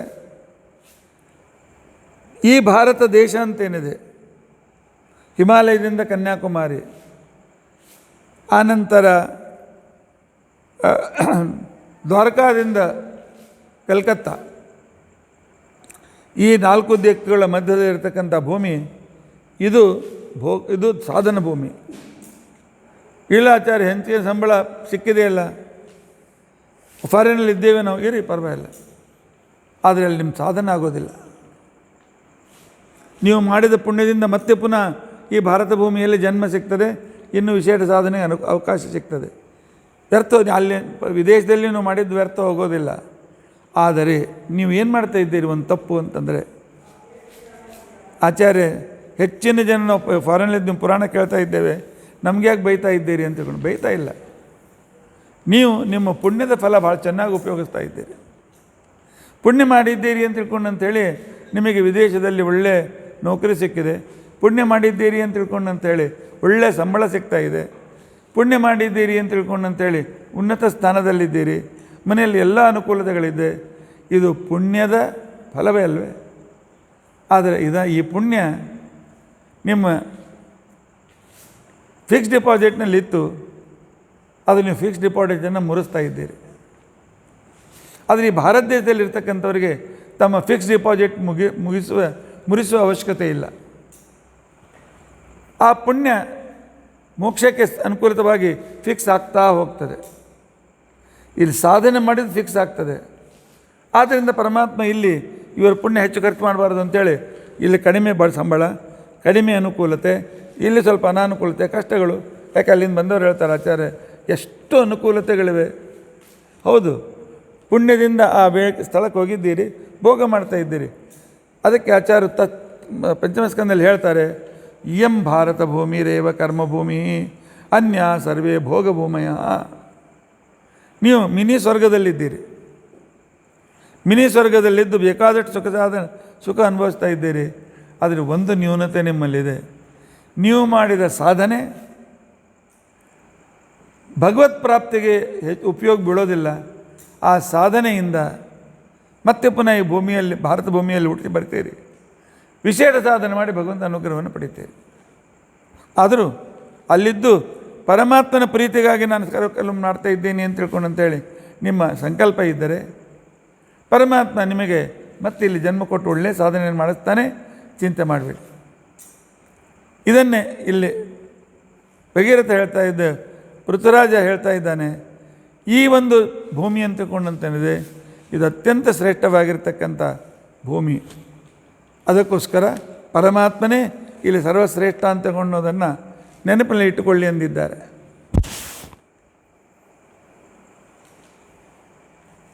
ನಾವು ರಾಜ್ಯ ಆಳೋದು ಸೂರ್ಯವಂಶದ ರಾಜರು, ಆನಂತರ ಮನುವಂಶದ ರಾಜರು ಅಂತ ನಾವೇನಿದ್ದೇವೆ.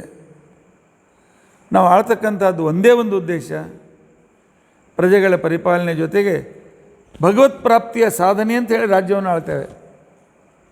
ಆದ್ದರಿಂದಾಗಿ ನಮ್ಮ ಹಿರಿಯರಾಗಿರ್ತಕ್ಕಂಥ ಪ್ರಿಯವ್ರತನಾಗಲಿ, ನಮ್ಮ ಹಿರಿಯರನ್ನಾಗಿರ್ತಕ್ಕಂಥ ಉತ್ತಾನಪಾದನಾಗಲಿ, ನಮ್ಮ ಹಿರಿಯರಾಗಿರ್ತಕ್ಕಂಥ ಧ್ರುವನಾಗಲಿ, ನಮ್ಮದೇನು ಪೂರ್ವಜರು ಅಂತ ತಿಳ್ಕೊಂಡಂತ ಏನಿದ್ದಾರಲ್ಲ, ಇವರೆಲ್ಲ ಪೂರ್ವಜರು ರಾಜರ್ಷಿಗಳಾಗಿ ಒಳ್ಳೆಯ ರೀತಿಯಿಂದ ರಾಜ್ಯವನ್ನು ಆಳಿ ದುಷ್ಟರನ್ನು ಶಿಕ್ಷಣ ಮಾಡಿ ಧರ್ಮ ಸಂಸ್ಥಾಪನೆ ಮಾಡಿದರು. ಆನಂತರ ಉತ್ತಮ ಗತಿ ಹೊರಟೋಗ್ಬಿಟ್ರು. ನನ್ನ ದಾರಿಯೂ ಅದೇ ಇದೆ. ನಾನು ಅವರನ್ನು ಅನುಸರಣೆ ಮಾಡ್ತಕ್ಕಂಥವನಿದ್ದಾನೆ. ಆದರೆ ಯಾರು ರಾಜನಾಗಿ ವೇದಶಾಸ್ತ್ರಗಳ ವಿರುದ್ಧ ಹೋಗ್ತಾನೆ, ಯಾವ ವ್ಯಕ್ತಿ ರಾಜನಾಗಿ ತಪ್ಪು ದಾರಿಯನ್ನು ಹಿಡಿತಾನೆ, ಅವನಿಗೆ ನಮ್ಮ ಯಾವನ ದೇಹದಿಂದ ನಾನು ಅಭಿವ್ಯಕ್ತನಾಗಿದ್ದೇನೋ ಅಂಥ ವೇನನಂತೆ ಕೇವಲ ದುಃಖ ವಿನಾಶವನ್ನು ಪಡಿತಾನೆ. ಆದ್ದರಿಂದಾಗಿ ಪ್ರಜೆಗಳೇ, ನನಗೆ ನಿಮ್ಮಿಂದ ಒಂದು ಸಹಾಯ ಬೇಕಾಗಿದೆ. ನೀವು ಧಾರ್ಮಿಕರಾಗಿರಿ, ನೀವು ಹರಿಸ್ಮರಣೆಯನ್ನು ಮಾಡ್ತಾಯಿರಿ. ಹರಿಸ್ಮರಣೆಯನ್ನು ಮಾಡ್ತಾ ನನ್ನಿಂದ ಏನಾದರೂ ತಪ್ಪಾಗಿದ್ದರೆ ಉದಾರದ ಕಡೆಗೆ ಲಕ್ಷ್ಯ ಕೊಡಿ. ರಾಜ ಹೇಳ್ತಾ ಇದ್ದಾನೆ, ಪೃಥ್ವಿರಾಜ, ನನ್ನಿಂದ ಏನಾದರೂ ತಪ್ಪಾಗಿದ್ದರೆ ನಿಮ್ಮಲ್ಲಿ ಒಬ್ಬ ಬಾಲಕನು ಬಂದು ನನಗೆ ಹೇಳ್ಬೋದು. ನನ್ನ ತಪ್ಪನ್ನು ಒಬ್ಬ ಯಾವ ಪ್ರಜೆಗಳು ವ್ಯಕ್ತಪಡಿಸ್ಬೋದು. ನಾನೇನು ನಿಮ್ಮನ್ನು ನನ್ನ ಮಾತನ್ನು ಕೇಳಲಿಲ್ಲ, ನನಗೆ ನೀವು ತಿರುಗಿ ಪ್ರಶ್ನೆ ಮಾಡಿದಿರಿ ಅಂಥೇಳಿ ನಾನು ನಿಮ್ಮ ಮನೆಯನ್ನು ಒಡಿಸೋದಿಲ್ಲ, ನಿಮ್ಮ ಬಂಗಲೆಯನ್ನು ನಾನು ಮುರಿಯೋದಿಲ್ಲ. ಹಾಗೆ ಈ ಮಾತು ಹೇಳಿದ್ದಲ್ಲ, ಕಾಂಟೆಂಪ್ರರಿ ಹೇಳ್ತಾ ಇದ್ದೇನೆ. ಪ್ರಜೆಗಳು ಏನಾದರೂ ಕೇಳಿದ್ರೆ ರಾಜರು ಅವರ ಬಂಗಲೆ ಮುರಿದು ಊರಿನಿಂದ ಓಡಿಸಿಬಿಡ್ತಾರೆ. ಆಗಿನ ಕಾಲಕ್ಕೆ ಹಾಗಿರಲಿಲ್ಲ. ಒಬ್ಬ ಸಾಮಾನ್ಯ ವ್ಯಕ್ತಿ ಹೇಳಿದ್ದನ್ನು ರಾಜ ಕೇಳ್ತಾ ಇದ್ದ. ಕೇಳಿ ಅವನು ಹೇಳ್ತಾನೆ, ನೀವು ಹೇಳಿದ್ದು ಭಗವಂತನ ಪ್ರಾಪ್ತಿಗೆ ಅನುಕೂಲವಾಗಿದ್ದರೆ ತಪ್ಪದೇ ಆ ಕೆಲಸ ನಾನು ಮಾಡ್ತೇನೆ. ನಾನು ಅದನ್ನು ತಪ್ಪದೇ ನಿಮ್ಮ ಸಲಹೆಗಳನ್ನು, ನಿಮ್ಮ ವಿಚಿತ್ರಗಳನ್ನು ನಾನು ಸ್ವೀಕಾರ ಮಾಡ್ತೇನೆ. ಆದ್ದರಿಂದ ಆಜ್ಞೆ ಮಾಡಿ ನನಗೆ. ಶುದ್ಧ ಮನಸ್ಸಿನಿಂದ ಏಕಾಗ್ರತೆಯಿಂದ ನಾವು ಪರಮಾತ್ಮನನ್ನು ಪ್ರೀತಿಸಿದರೆ ಪ್ರಜೆಗಳೇ ಒಳ್ಳೆಯ ಭಕ್ತಿ ಬರ್ತದೆ. ಆ ಭಕ್ತಿಯೇ ನಮ್ಮ ಉದ್ಧಾರಕ್ಕೆ ಕಾರಣ. ನಾನು ಅನುಭವಿಸಿದ್ದೇನೆ, ಅದಕ್ಕೋಸ್ಕರ ನಿಮಗೆ ಹೇಳ್ತೇನೆ. ಪರಮಾತ್ಮನನ್ನು ಪ್ರೀತಿಸಲಿಕ್ಕೆ ಪ್ರಾರಂಭ ಮಾಡಿ. ಪರಮಾತ್ಮನಿಗೋಸ್ಕರ ಸಮಯವನ್ನು ಕೊಡಿ. ಪರಮಾತ್ಮನಿಗೋಸ್ಕರ ನಿಮ್ಮ ಶ್ರವಣವನ್ನು ಉಪಯೋಗಿಸಿ. ಪರಮಾತ್ಮನಿಗೋಸ್ಕರ ನಿಮ್ಮ ಕಣ್ಣು ಇರಲಿ. ಪರಮಾತ್ಮನಿಗೋಸ್ಕರ ನಿಮ್ಮ ನಾಲಿಗೆ ಇರಲಿ. ಶುದ್ಧ ಮನಸ್ಸಿನಿಂದ ಪರಮಾತ್ಮನನ್ನು ಪ್ರೀತಿಸಿದರೆ ನಿಶ್ಚಿತವಾಗಿಯೂ ಕೂಡ ಅವನು ತನ್ನ ದರ್ಶನವನ್ನು ನಮಗೆ ಕೊಡ್ತಾನೆ. ಅದು ಮಾತ್ರ ನೆನಪಿಟ್ಕೊಳ್ಳಿ. ಆಗಾಗ ಹೇಳ್ತಾ ಇರ್ತೀರಿ, ಏನು ರಾಜ ನೀನೇ ನಮ್ಮ ಉದ್ಧಾರಕ ಅಂತ ತಿಳ್ಕೊಂಡು ಅಂತೇಳಿ. ಸುಮ್ಮನೆ ಹೇಳಲಿಕ್ಕೆ ಹೋಗಬೇಡಿ. ನಾನು ನಿಮ್ಮ ಉದ್ಧಾರಕನಲ್ಲ, ನನ್ನನ್ನೇ ನಾನು ಉದ್ಧಾರ ಮಾಡ್ಕೊಳ್ಬೇಕಾಗಿದೆ, ನಾನು ನಿಮ್ಮ ಉದ್ಧಾರ ಮಾಡ್ತೇನೆ.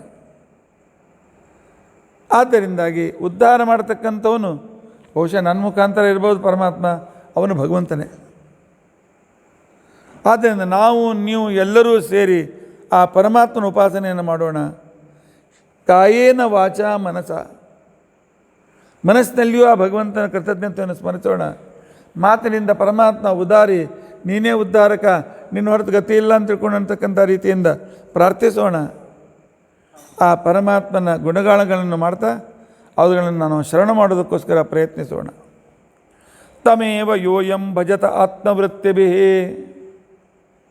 ಪೃಥುರಾಜ ತನ್ನ ಮನ್ ಕಿ ಬಾತ್ ಹೇಳ್ತಾ ಇದ್ದಾನೆ, ಆ ಭಗವಂತನನ್ನೇ ನಿಮ್ಮ ವರ್ಣಾಶ್ರಮೋಚಿತವಾಗಿರ್ತಕ್ಕಂಥ ಧರ್ಮಗಳಿಂದ ಆರಾಧನೆ ಮಾಡಿ.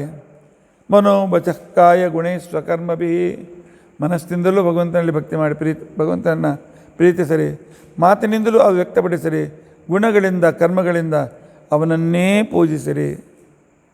ಅಮಾಯಿನಃ ಕಾಮದುಗಾಂಗ್ರಿ ಪಂಕಜಂ ಮಯಾಧಿಕಾರಾವಶತಾರ್ಥ ಸಿದ್ಧಯೇ. ಎಂದಿಗೂ ಮೋಸ ಮಾಡಬೇಡಿ, ಮೋಸ ಬೀಳಬೇಡಿ. ಎಲ್ಲವನ್ನೂ ಕೊಡುವ ಆ ಭಗವಂತನ ಪಾದಕಮಲವನ್ನೇ ನಾವು ಆಶ್ರಯಿಸೋಣ. ಅವನು ಹೇಳಿದ ರೀತಿಯಲ್ಲಿ ನಮ್ಮ ಮಾರ್ಗವನ್ನು ನಡೆದುಕೊಳ್ಳೋಣ ಅಂತಕೊಂಡಿದ್ದ. ಇಲ್ಲಿವರೆಗೂ ಅನೇಕ ಯಜ್ಞಗಳನ್ನು ನೋಡಿದಿರಿ, ನಾವು ಮಾಡ್ತಕ್ಕಂಥ ಯಜ್ಞಗಳು ನೋಡಿದರೆ ಯಜ್ಞಗಳು ಅನೇಕ ಇವೆ.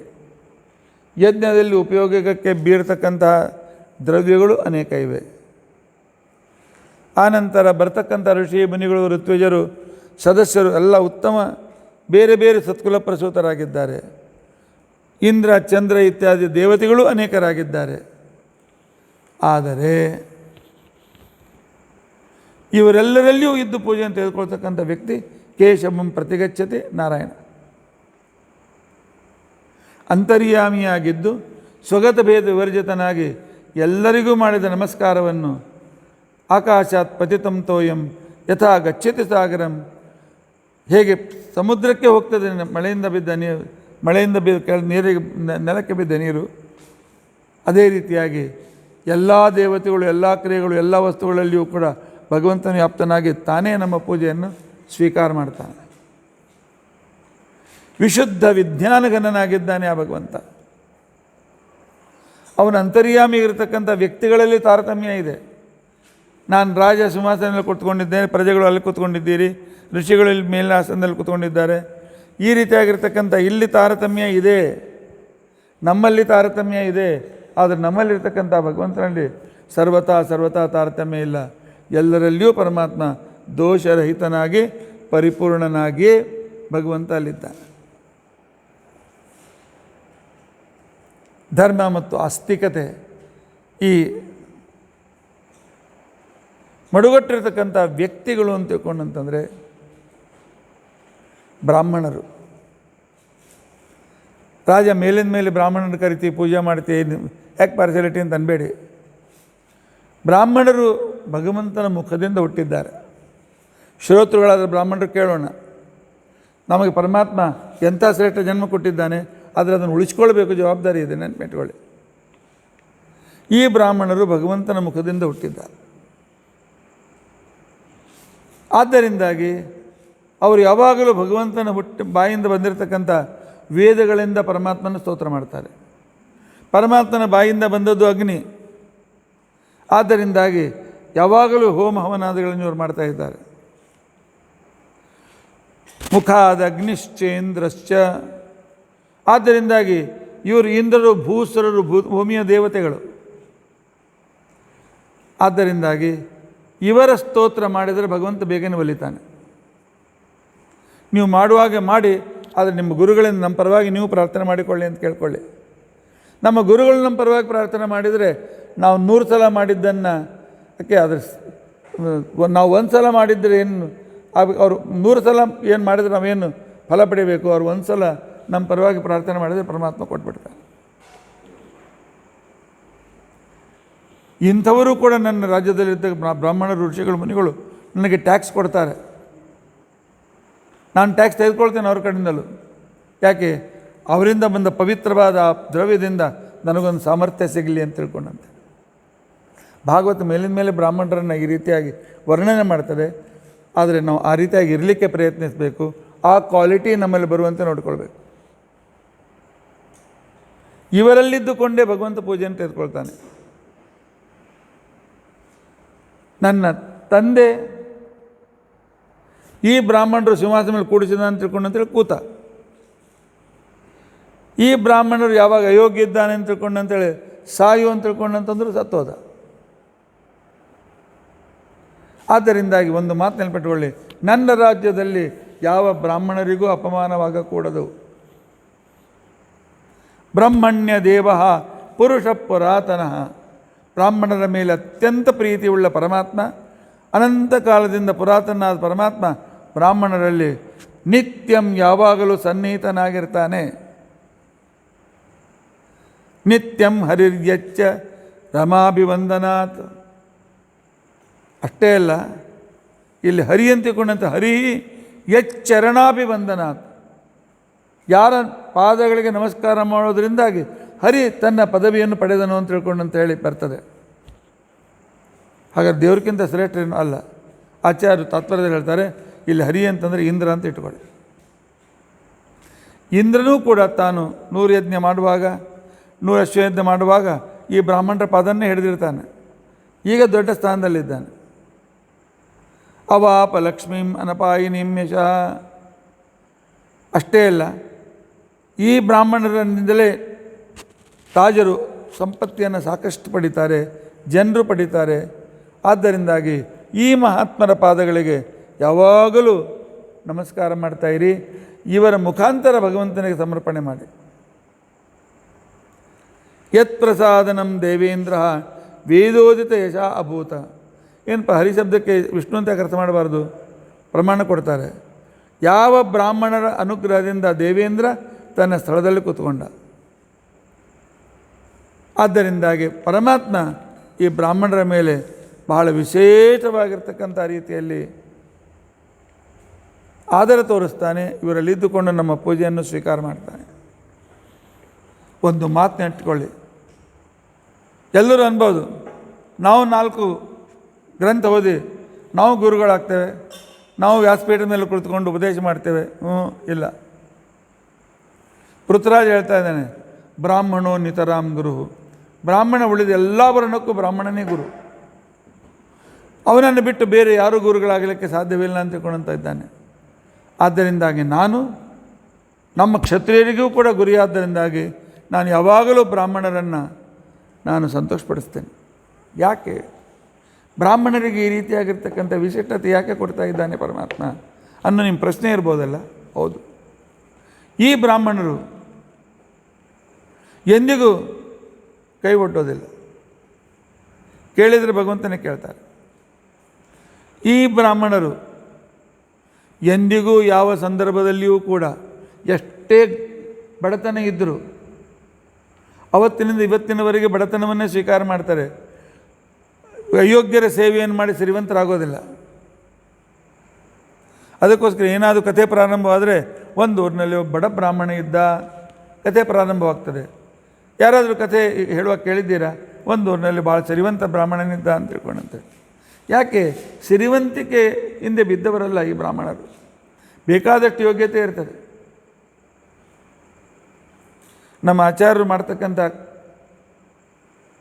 ಕೆಲಸಗಳನ್ನು ನೋಡಿ, ಅವರ ಬುದ್ಧಿಮತ್ತೆಯನ್ನು ನೋಡಿ, ಒಂದು ಸಲ ಮಹಾರಾಷ್ಟ್ರ ಮಹಾರಾಷ್ಟ್ರ ರಾಜ್ಯಸಭೆಗೆ ಸ್ಪೀಕರ್ VS ಪಾಗೆ ಅಂತ ತಿಳ್ಕೊಂಡಂತಿದ್ರು. ವೀಸಾ ಪಾಗೆ ಅಂತ ತಿಳ್ಕೊಂಡಂತೇಳಿ ವಿಲಿಂಗನ್ ಕಾಲೇಜಲ್ಲಿ ಆಚಾರ್ಯ ಕ್ಲಾಸ್ಮೇಟು. ಅವರು ಸಿಲ್ವರ್ ಜೂಬ್ಲಿ, ನಮ್ಮ ವಾಣಿವೇರ್ ವಿದ್ಯಾಲಯದ ಸಿಲ್ವರ್ ಜೂಬ್ಲಿಗೆ ಬಂದಿದ್ದರು.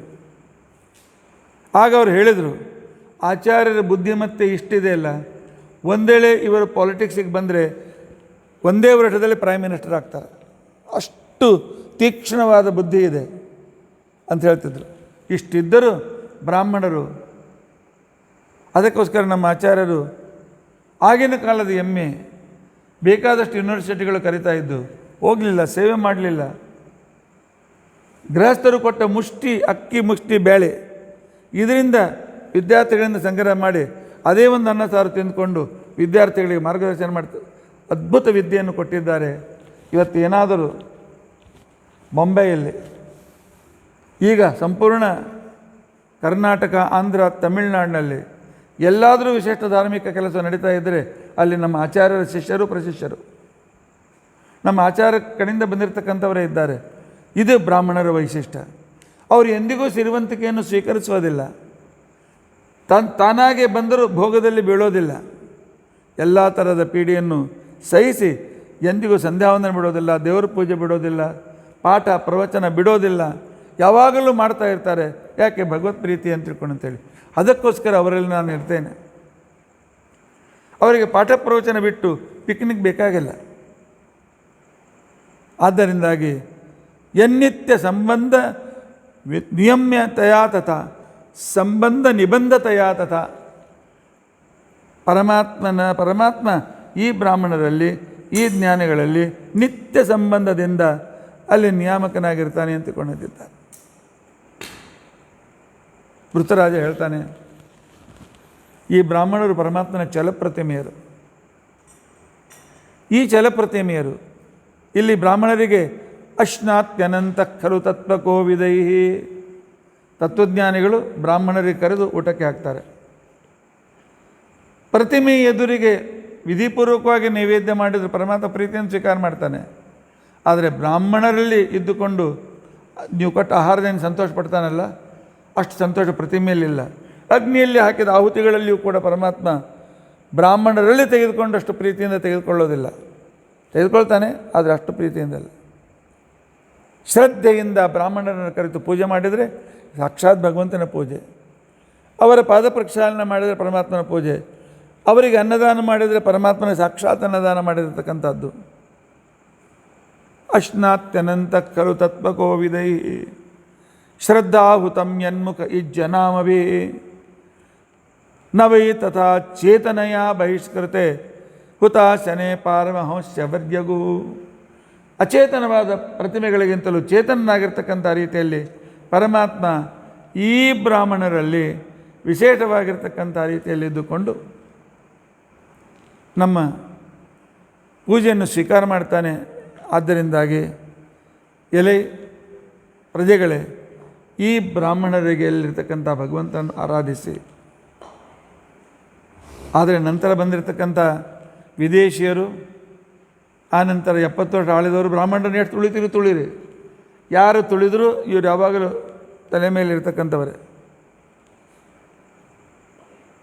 ಶ್ರದ್ಧಾ, ತಪಸ್ಸು, ಮಂಗಲಕರವಾಗಿರ್ತಕ್ಕಂಥ ಭಗವಂತನ ಆರಾಧನೆ, ಮೌನ, ಸಂಯಮ, ಸಮಾಧಿ, ಇದರಿಂದ ಈ ಎಲ್ಲ ಒಂದು ಉಪಾಯಗಳಿಂದ ತಾವು ಹೃದಯಸ್ಥನಾದಂಥ ಬಿಂಬನನ್ನು ಯಾವಾಗಲೂ ದರ್ಶನ ಮಾಡ್ತಾ ಇದ್ದಾರೆ. ಬಿಂಬನ ಪಾಜಮೂಣೆ ಮಾಡ್ತಾರೆ. ಆದ್ದರಿಂದಾಗಿ ನಾನು ದಿನಾಲು ಬ್ರಾಹ್ಮಣರ ಪಾದಗಳು ಮುಟ್ಟಿ ಅವರ ಪಾದ ಧೂಳಿಯನ್ನು ತೆಗೆದುಕೊಂಡು ನನ್ನ ತಲೆಯ ಮೇಲೆ ಇಟ್ಟುಕೊಂಡು ನಾನು ಕಿರೀಟವನ್ನು ಹಾಕ್ಕೊಳ್ತೇನೆ ಅಂತಿಕೊಂಡಿದ್ದಾನೆ ಪರಮಾತ್ಮ. ಇದರಿಂದ ನಾನು ಪಾಪದೂರನಾಗಿ ಇಷ್ಟೆಲ್ಲ ಕೆಲಸ ಮಾಡಲಿಕ್ಕಾಯಿತು. ಬ್ರಾಹ್ಮಣರ ಆಶೀರ್ವಾದ ಇಲ್ಲದೇ ಇದ್ದರೆ ನಾನು ಏನೂ ಮಾಡಲಿಕ್ಕೆ ಆಗ್ತಿರಲಿಲ್ಲ. ಹೊಗಳ್ತಾರೆಲ್ಲರೂ. ಭೂಮಿಯನ್ನು ಗೋವಾನ್ವಾನವಾಗಿ ಎಲ್ಲರಿಗೂ ತೃಪ್ತಿಪಡಿಸಿದ, ಆನಂತರ ಪೃಥ್ವಿಯನ್ನೆಲ್ಲ ಸಮತಲಗೊಳಿಸಿ ಡೆವಲಪ್ಮೆಂಟ್ ಮಾಡಿದ, ಅಶ್ವಮೇಧ ಯಜ್ಞಗಳನ್ನು ಮಾಡಿದ. ಏನು ಈ ಬ್ರಾಹ್ಮಣರ ಆಶೀರ್ವಾದದಿಂದ. ಈ ಬ್ರಾಹ್ಮಣರು ಇದ್ದುಕೊಂಡು ನನಗೆ ಆಶೀರ್ವಾದ ಮಾಡಿದ್ದಾರೆ. ಪರಮಾತ್ಮ ಚಲಪ್ರತಿಮೆಯಂತಾನಾಗಿ ನಮಗೆ ಆಶೀರ್ವಾದ ಪರಮಾತ್ಮ ಮಾಡಿದ್ದಾನೆ.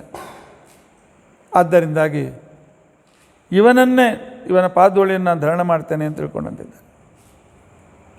ಬ್ರಾಹ್ಮಣರು ಗುಣವಂತರಾಗಿರ್ತಾರೆ, ಶೀಲಪ್ರಧಾನ, ಒಳ್ಳೆಯ ಸಚ್ಚರಿತರಾಗಿರ್ತಾರೆ, ಕೃತಜ್ಞರಾಗಿರ್ತಾರೆ, ಶ್ರದ್ಧಾವಂತರಾಗಿರ್ತಾರೆ. ಇದರಿಂದ ಇವರು ಜಗತ್ಪೂಜ್ಯರಾಗಿದ್ದಾರೆ. ಶ್ರೀಕೃಷ್ಣ ತಾನು ಬ್ರಾಹ್ಮಣರ ಮೇಲೆ ಎಷ್ಟು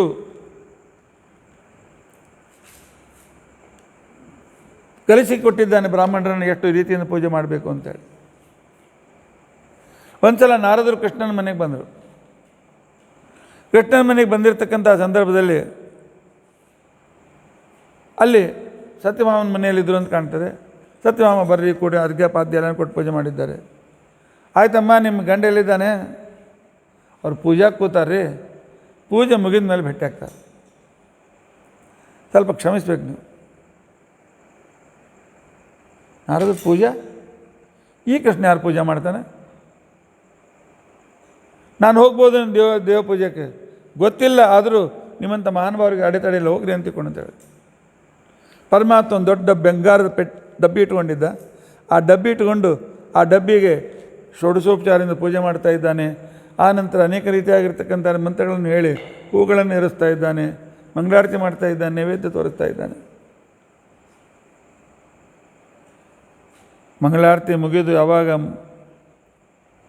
ರಾಜಾದಿರಾಜಾಯ ಪ್ರಸಯ್ಯ ಸಾಯಿನಿ ಅಂತ ತಿಳ್ಕೊಂಡಂತೇಳಿ ಮಂತ್ರಾಕ್ಷತೆ ಆಯಿತು.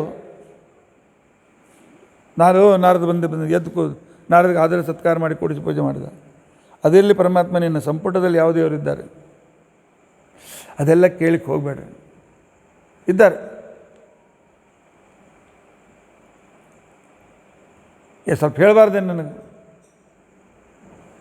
ನಾರದ ಬೇಕೇ ಬೇಕು, ನೋಡೇಬೇಕಾಗ್ಯದನು. ತೋರಿ ಸಂಪುಟ ತೆಗೆದ, ಪರಮಾತ್ಮ ತೆಗೆದ, ನೋಡ್ತಾನೆ. ಒಳಗೆ 2 ಮುಷ್ಟಿ ಅತಿ ಸೂಸಲಾಗಿರ್ತಕ್ಕಂಥ ಮಣ್ಣಿತ್ತು, ಸೋಸಿದ ಮಣ್ಣಿತ್ತು. ಏನು ಭಗವಂತ, ಇದೇನು ಪೂಜೆ ಮಾಡ್ತಾಯಿದ್ದೆ? ಆಗ ಅವನು ಹೇಳ್ದ, ನಮ್ಮ ಮನೆಗೆ ಬರ್ತಕ್ಕಂಥ ಏನು ಬ್ರಾಹ್ಮಣರು ಬರ್ತಾರಲ್ಲ, ಬಂದಾಕ ನಾನು ಕೂಡಿಸಿದಾಗ ನಮಸ್ಕಾರ ಮಾಡ್ತೇನೆ.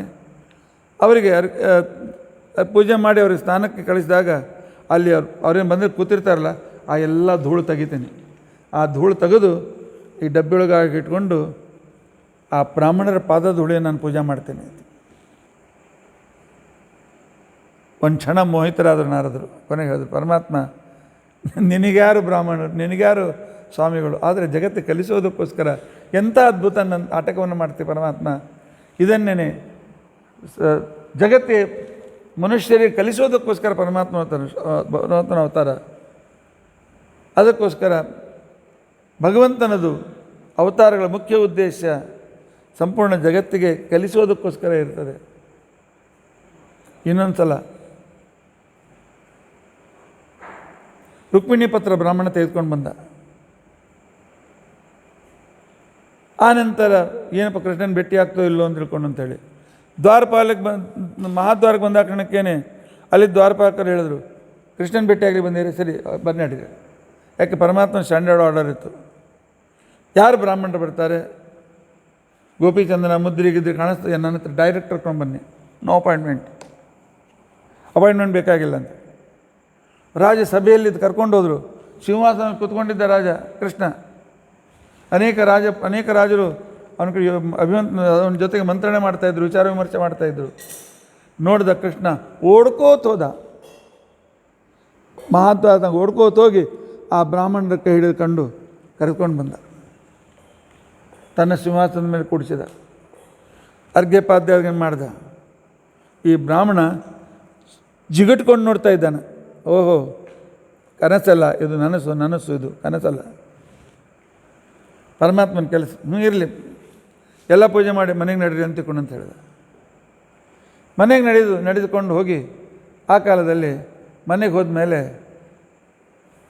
ಅವರನ್ನು ಊಟಕ್ಕೆ ಕೂಡಿಸಿ ತಾನೇ ಬಡಿಸಿದ. 64 ಥರದ ಭಕ್ಷ್ಯ. ಬ್ರಾಹ್ಮಣ ಪಾಪ ರಾತ್ರಿಯೆಲ್ಲ ಇದರಿಂದ ವಿದರ್ಭ ನಗರದಿಂದ ರುಕ್ಮಿಣಿ ಕಡೆಯಿಂದ ಬಂದಿದ್ದ ದಣದಿದ್ದ, ಚಲೋ ಊಟ ಮಾಡಿದ. ಊಟ ಆಯಿತು. ಕೃಷ್ಣನೇ ತಾಂಬೂಲ ತಂದು ಕೊಟ್ಟ. ತಾಂಬೂಲ ತಂದು ಕೊಟ್ಟಿರ್ತಕ್ಕಂಥ ಸಂದರ್ಭದಲ್ಲಿ ಆಗ ಪರಮಾತ್ಮ ಹೇಳ್ತಾನೆ, ಸ್ವಲ್ಪ ವಿಶ್ರಾಂತಿ ತೆಗೆದುಕೊಳ್ಳಿ ಅಂತ. ಇಲ್ಲ, ಕೆಲಸದ ವಿಶ್ರಾಂತಿ ತೆಗೆದುಕೊಳ್ಳಿ, ನಿಮ್ಗೇನು ಕೆಲಸ ಪೂರ ಮಾಡ್ತೀನಿ ನಾನು. ದಣದಿದ್ದ ಬ್ರಾಹ್ಮಣ ಮಲೆಕೊಂಡ. ಸ್ವಲ್ಪ ಹೊತ್ತಾದಮೇಲೆ ಎಚ್ಚರ ಆಯಿತು. ನೋಡ್ತಾನೆ, ಕೃಷ್ಣ ಕಾಲನ್ನು ಒತ್ತಾ ಇದ್ದಾನೆ. ಎತ್ಕೂತು ಕಾಲು ಹಿಂದೆ ತರಿಸ್ಕೊಂಡು, ಏನು ಕೃಷ್ಣ, 14 ಲೋಕಕ್ಕೆ ಅಧಿಪತಿಯಾದ ಪರಮಾತ್ಮ ನೀನು ನನಗೆ ಪಾದ ಸೇವೆ ಮಾಡ್ತಾ ಇದ್ದೀಯಲ್ಲ, ಯಾಕೆ ನಿನಗಿಂತ ನಾವು ಶ್ರೇಷ್ಠರೇನು? ಕೃಷ್ಣ ಇಲ್ಲ, ನಾನು ನಿಮ್ಮಲ್ಲಿದ್ದು ನನ್ನ ಪೂಜೆ ಮಾಡ್ತಾ ಇದ್ದೇನೆ ಅಂತ ಹೇಳಿದ. ನೀವು ನನ್ನ ಚಲಪ್ರತಿಮೆಯರು. ಆಗ ಬ್ರಾಹ್ಮಣ ಕೇಳ್ತಾನೆ, ಹಾಗಾದ್ರೆ ಎಲ್ಲ ಬ್ರಾಹ್ಮಣರು ಜನಿವಾರ ಹಾಕೊಂಡ ಕ್ಷಣಕ್ಕೇನೆ ನೀನು ಚಲಪ್ರತಿಮೆಯರಾಗ್ತಾರೆ? ಕೃಷ್ಣ ಅದಿಲ್ಲ, ಇಲ್ಲ, 6 ಕ್ವಾಲಿಟಿಗಳು ಅವರಲ್ಲಿರಬೇಕು. 6 ಯೋಗ್ಯತೆ ಇದ್ದರೆ ಅವನು ನನ್ನ ಚಲಪ್ರತಿಮೆಯಲ್ಲಿ ನಾನು ಸನ್ನಿಹಿತನಾಗಿರ್ತೇನೆ ಅಂತ ತಿಳ್ಕೊಂಡಂತೆ. ಇನ್ನು ಆ 6 ಕ್ವಾಲಿಟಿಗಳು ಯಾವುದಿದ್ದರೆ ಬ್ರಾಹ್ಮಣ ಭಗವಂತನ ಚಲಪ್ರತಿಮೆ ಅಂತ ಅನಿಸ್ಕೊಳ್ತಾನೆ, ಯಾವನನ್ನು ನಾವು ಪರಮಾತ್ಮ ಸನ್ನಿಹಿತನಾಗಿದ್ದನ್ನು ಪೂಜೆ ಮಾಡಬೇಕು ಅನ್ನೋದನ್ನು ನಾಳಿನ ದಿವಸ ನಾವು ತಿಳಿದುಕೊಳ್ಳಿಕ್ಕೆ ಪ್ರಯತ್ನಿಸೋಣ. ಬ್ರಾಹ್ಮಣನಾಗಿದ್ದರೆ ಪರಮಾತ್ಮ ಎಂಥ ಅನುಗ್ರಹ ಮಾಡ್ತಾನೆ ಅನ್ನೋದನ್ನು ಪರಮಾತ್ಮ ನಮಗೆ ತಿಳಿಸ್ಕೊಡ್ತಾ ಇದ್ದಾನೆ. ಅದನ್ನು ನಾಳಿನ ದಿವಸ ನಾವು ಅರ್ಥ ಮಾಡ್ಕೊಳ್ಳಿಕ್ಕೆ ಪ್ರಯತ್ನಿಸೋಣ. ಶ್ರೀಕೃಷ್ಣ ಅರ್ಪಣಮಸ್ತು.